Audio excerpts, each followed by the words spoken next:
Welcome to Breaking Ties, a new you after divorce. This is your go-to source for practical advice and support for when the divorce process has finished. Join us each weekday for a quick chat where we'll cover a variety of topics related to post-divorce. Together, we'll explore the emotional, financial, and legal aspects of life after divorce and help you find the best path forward for you and your family. Here's your host and Certified Divorce Financial Analyst professional, Mike Fulkerson.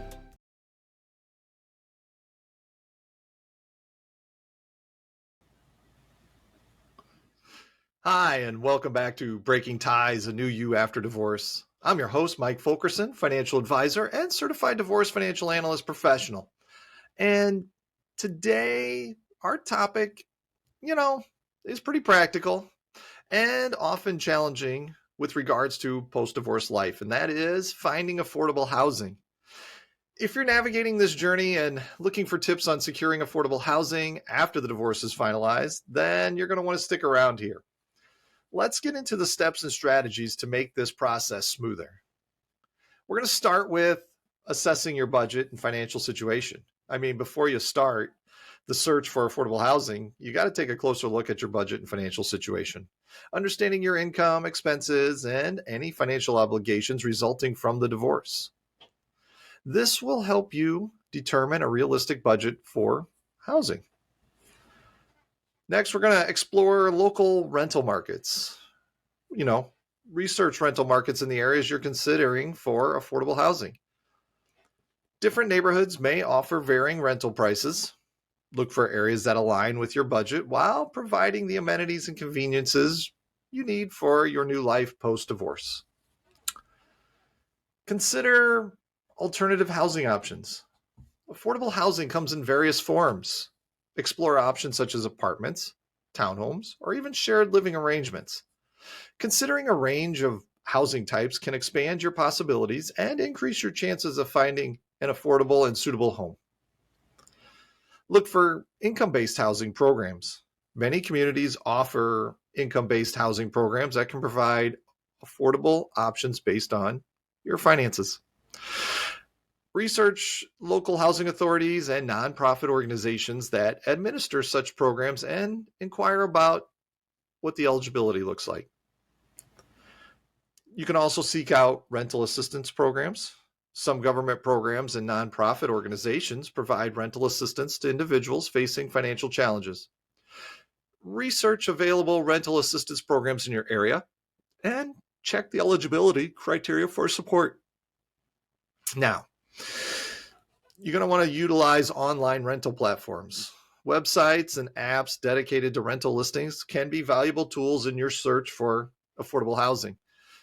Explore platforms like Zillow, Apartments.com, or Craigslist to find rental listings within your budget range.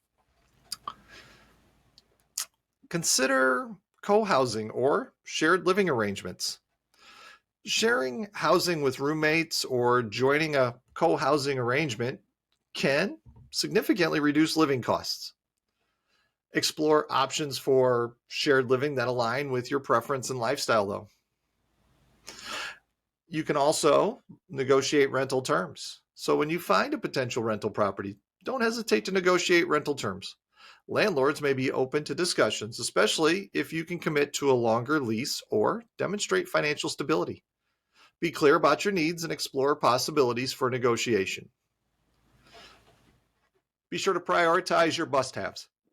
As you search for affordable housing, prioritizing your must-haves and, be flexible on other preferences.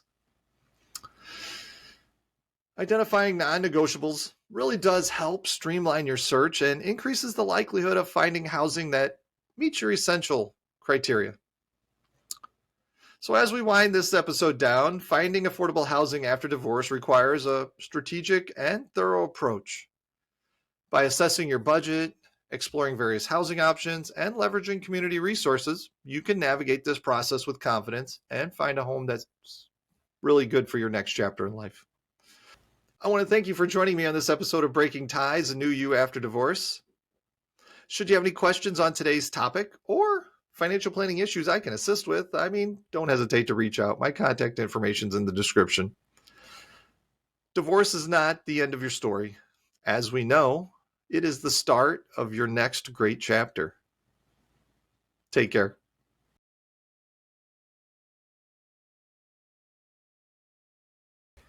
Hello, and welcome back to Breaking Ties, a new you after divorce. I'm your host, Mike Fulkerson, financial advisor and certified divorce financial analyst professional.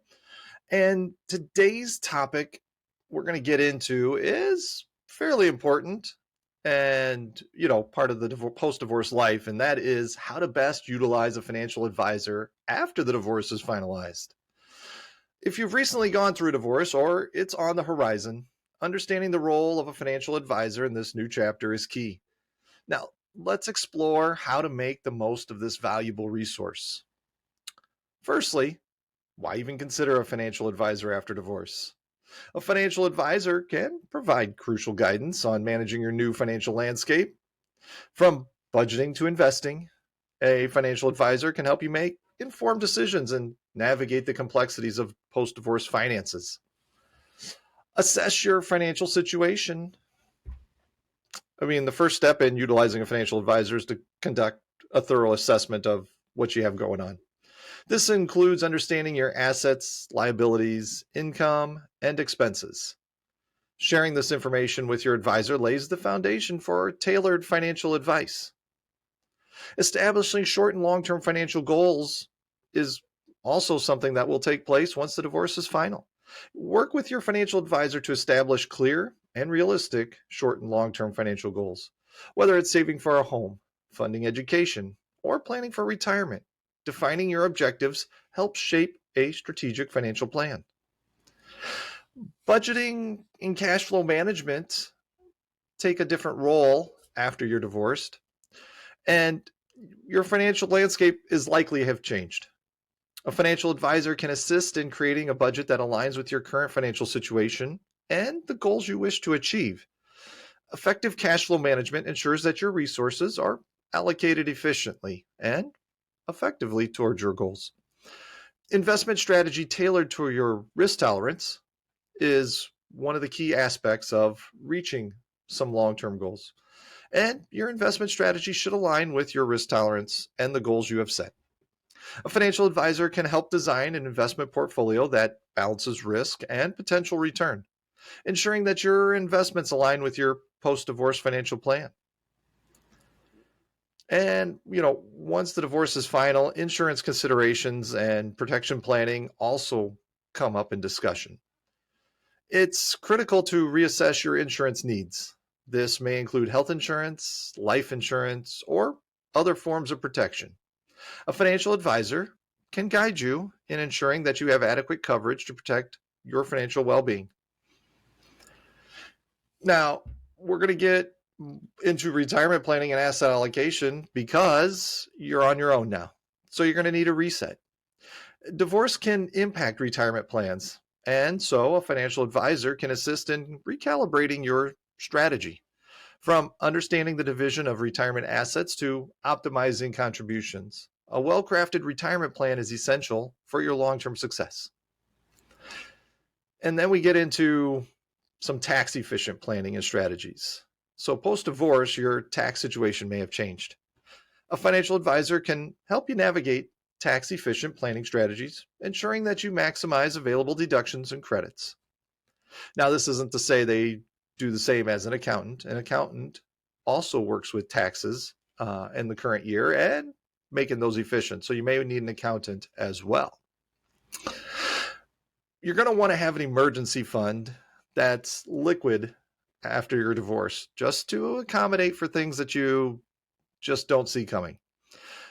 Building and maintaining this emergency fund is actually pretty critical for financial stability.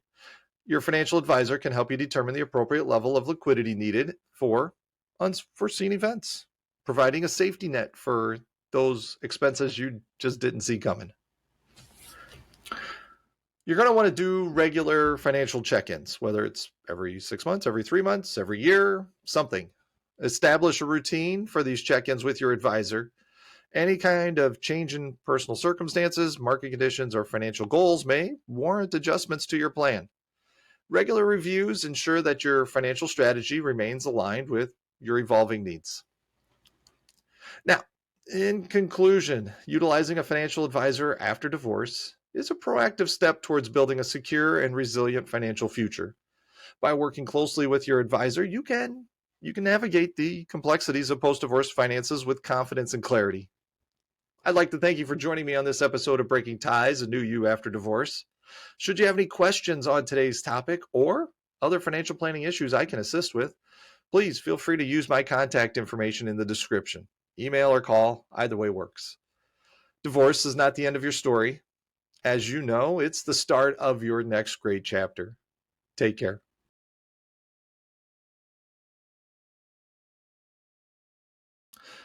Hello, and welcome back to Breaking Ties, a new you after divorce. I'm your host, Mike Fulkerson, financial advisor and certified divorce financial analyst professional.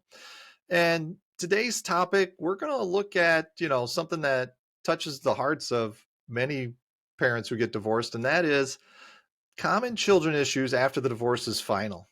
So if you're navigating the post-divorce landscape and wondering about the challenges children may face, then you're in the right spot. And so we're going to dive into these issues and see what we can come up with. Now, first, it's essential to acknowledge that children can experience, a range of emotions post-divorce. Every child is unique and their responses to divorce really do vary, and it can vary widely, even between siblings. So, common emotions include sadness, confusion, anger, and anxiety. And understanding and addressing these emotions is really important, aspect as far as supporting children through the transition. Now, after divorce, children may find themselves adjusting to new living arrangements. This can involve moving between parents' homes or adapting to different neighborhoods and school districts. And also, you're likely going to have new routines taking place. So consistency and open communications are key during this period of adjustment. So your child feels like they have a safe space to express themselves. Now, the dynamic between co-parents really can significantly impact children. It's common for children to navigate the challenges, of the co-parenting schedules, visitation, and, communication between parents. So ensuring that co-parents maintain a respectful and cooperative relationship can ease this transition for kids at this time. Now, as parents move forward with their lives, new partners may be introduced. And this introduces another layer of adjustment for kids. So open and age-appropriate communication about these changes is really important to help children understand and adapt to the presence of a new individual in their lives. The divorce may also impact a child's academic performance.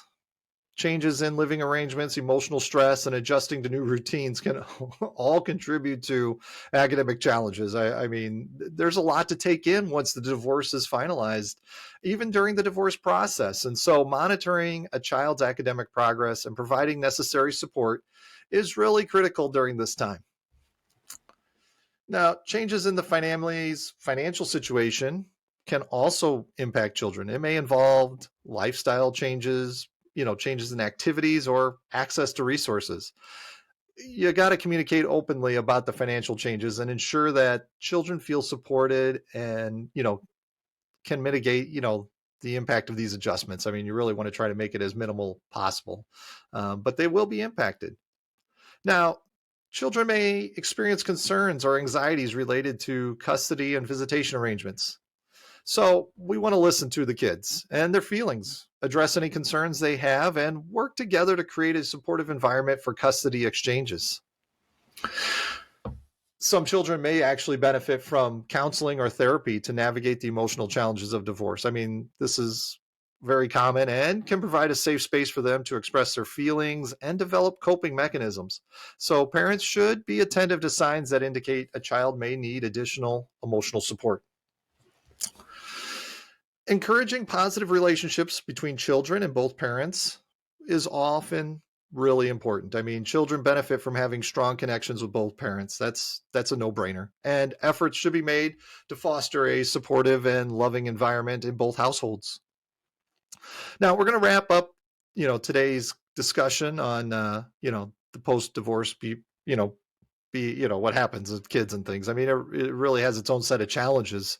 And by addressing these issues with sensitivity, open communication, and a focus on the child's well-being, parents can support their children in navigating the complexities of life after divorce. I want to thank you for joining me on this episode of Breaking Ties, a New You After Divorce.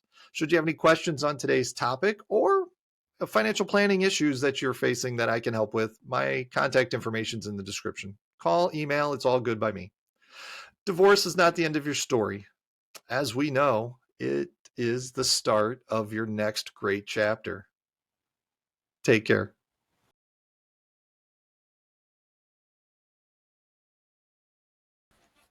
Hello, and welcome back to Breaking Ties, a New You After Divorce. I'm your host, Mike Fulkerson, financial advisor and certified divorce financial analyst professional. And in today's topic, we're going to get into something that's become increasingly relevant in the digital age, navigating social media after the divorce is final. If you're on the journey of rebuilding your life post-divorce, this episode is here to guide you through the complexities of maintaining a healthy online presence. So we're going to explore some strategies for navigating social media. And first and foremost, assess your comfort level. After a divorce, it's critical to assess how comfortable you are being online with social media. How much of your personal life are you willing to share online and what boundaries you want to establish. Your comfort and well-being should really be the priority. Okay, we're going to take a closer look at media privacy settings. I mean, adjusting these settings can help control who sees your posts and personal information. Consider tightening your privacy settings to ensure that only those you trust have access to your updates. The nice thing is you actually are able to control a lot of these features of who can see your posts. Now, post-divorce, you're going to want to consider curating your social media presence to align with, the new chapter of life that you're in. I mean, remove or archive content that may be tied to your past relationship and selectively share updates that reflect your current interests, activities, and positive aspects of your life. We're going to want to establish boundaries with the ex-partner and mutual connections. So we're going to need to clearly communicate and establish boundaries. And that comes with social media as well, not just on other aspects of the divorce. So consider whether you want to remain connected online, and if not, take the necessary steps to unfollow or limit interactions. You might want to avoid oversharing on personal details. While social media is a platform for sharing, let's exercise some caution in overly sharing details. Protect your privacy and also refrain from sharing information that can be used against you or compromise your safety. You're going to be mindful of your emotional well-being. Social media can be a source of joy, but it can also trigger negative emotions. So be careful on how mindful on how certain posts or interactions may impact your emotional well-being. If needed, take breaks from social media. I mean, it's probably best for all of us to look at that and help focus on our mental health. You could also use social media to connect with supportive communities. I mean, you could join an online community or support groups for individuals going through divorce.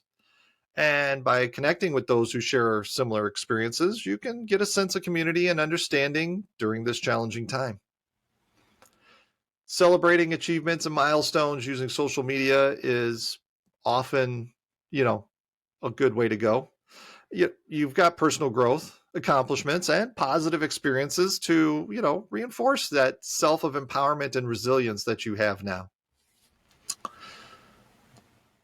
You're probably going to want to refrain from negative interactions. I mean, divorce can really evoke some strong emotions, and social media may become a platform for negative interactions, and we really don't want that because once it's out there kind of thing. So you're going to not want to get, really engage in any online conflicts. So, find ways to maintain a positive and respectful online presence.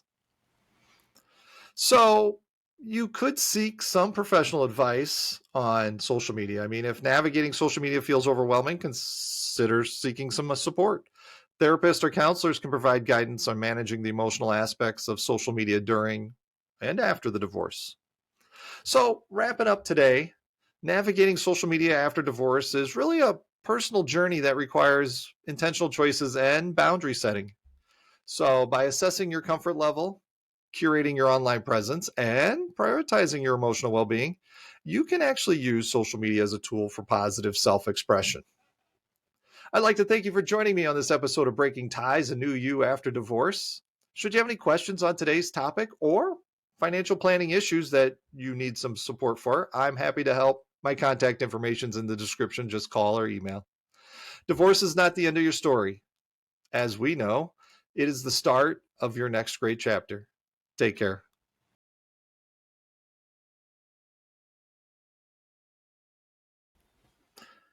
Hello, and welcome back to Breaking Ties, a new you after divorce. I'm your host, Mike Fulkerson, financial advisor and certified divorce financial analyst professional. And today we're going to get into a question that many individuals face when considering getting remarried after divorce. Should I get a prenuptial agreement? Now, if you're navigating the complexities of new relationships post-divorce, then really you're in the right place today just to, explore the considerations around prenuptial agreements in the context of a second marriage. And if we're going to get started on this, we first got to start with, what actually is the prenuptial agreement? And, as it's often referred to as a prenup, it's legally binding contract entered into by a couple before they ever marry or enter into a civil partnership. I mean, really, the document outlines how assets, debts, and other financial matters will be handled in the event of a divorce or separation. So, the decision to get a prenuptial agreement in a second marriage is a personal one and really depends on various factors. And you got to consider these things and you got to take them pretty seriously. So let's do a quick review of some of the considerations that you could look into. And one is financial assets. So if either one or both partners have significant financial assets, a prenuptial agreement can help clarify how these assets will be divided in case of a divorce. And then, we might have children from a previous marriage. So, the prenup can then address concerns about inheritance, financial support, and other matters related to the well-being of the kids. Maybe you have a business. If either partner owns a business, a prenuptial agreement can establish how the business will be handled in the event of a divorce, preventing, potential complications. Let's see. Another option we look at would probably be debt obligations. So a prenup can, really specify how existing debts or future debts acquired during the marriage will be managed.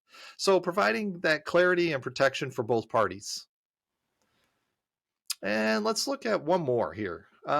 Income disparities. So in cases where there's significant difference in income between the partners, a prenuptial agreement could address issues related to spousal maintenance and other financial responsibilities.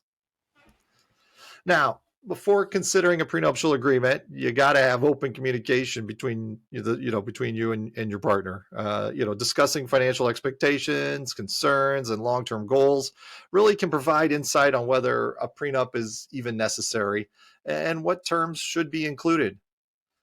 Now, it's seeking legal advice on something like this is probably of significance. I mean, if you're contemplating a prenuptial agreement, then you're likely looking for some legal guidance.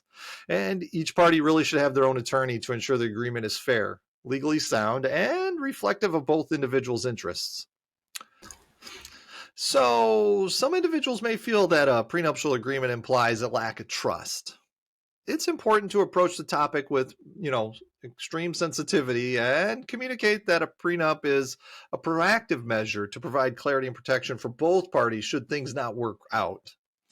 And, the timing of discussing and drafting a prenuptial agreement is, pretty important. It's advisable to initiate these discussions well before any kind of wedding to allow for thoughtful consideration and negotiation.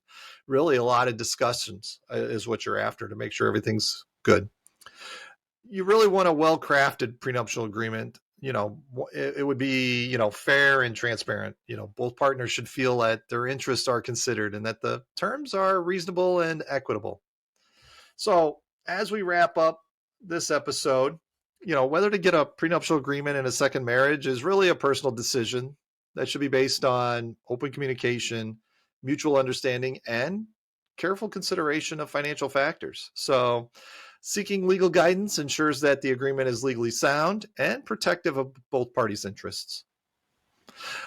I want to thank you for joining me on this episode of Breaking Ties, a New You After Divorce. Should you have any questions on today's topic or other financial planning issues, please give me a shout. Call, email. My information's in the description. Divorce is not the end of your story. As we know, it is the start of your next great chapter. Have yourself a great day. We want to thank you for listening to this episode of Breaking Ties, a New You After Divorce with Mike Fulkerson. For questions, please reach out to Mike via email in the description or give him a shout at 630-444-1410. Remember to subscribe, like, and follow.